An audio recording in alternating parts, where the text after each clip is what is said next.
Let's start with why process modeling.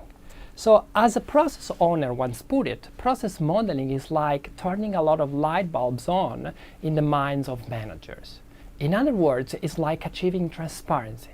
Transparency as deep understanding of the way our organization operates. So how do we convey this transparency into a process model? We do that by covering three different aspects of the organization. First of all, we need to capture what we need to do and when. We call this the control flow perspective. This means identifying the activities and the events that have to be performed or have to be triggered during the execution of this business process. For example, an event could be that we receive an invoice, and upon the receipt of that invoice, we need to capture the invoice details. Then we need to check the invoice for mismatches, and we may have two possible outcomes of these activities. On the one hand, if there aren't mismatches, then we proceed on with the posting of the invoice.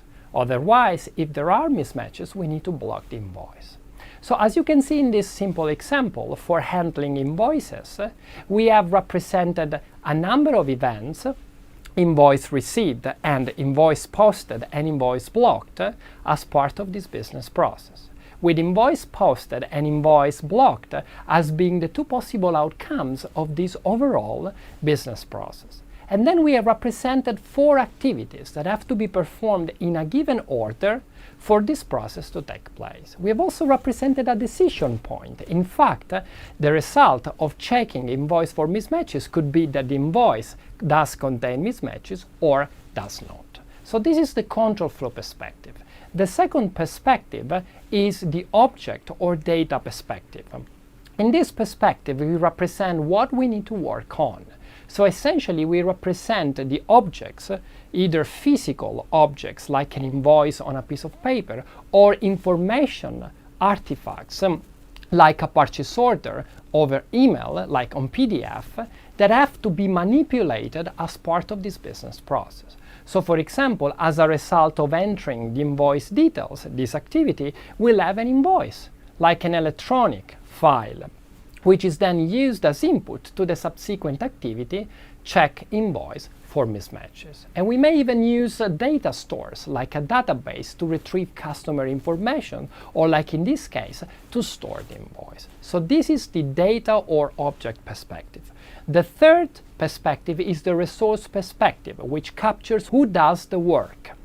So here we are talking about either human beings, like process participants, such as a senior financial officer, or systems like an ERP, enterprise resource planning system, that have to be used in order to actively perform the activities. In this example, enter invoice details, check invoice mismatches, and post invoices are automated activities because they are performed by the ERP software system.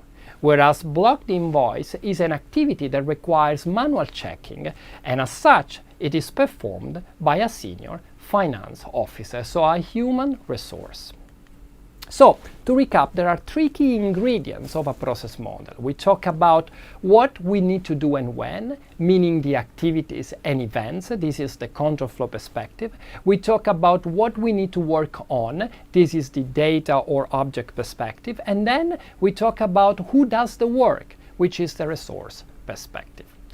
Now, besides the control flow, the data and resource perspective, in a model, we can bring other perspectives or other aspects of the organization. We can bring in risks in order to risk profile our business process, also policies and rules for compliance purposes, or knowledge to depict expertise required. And there are other further aspects that we may bring in.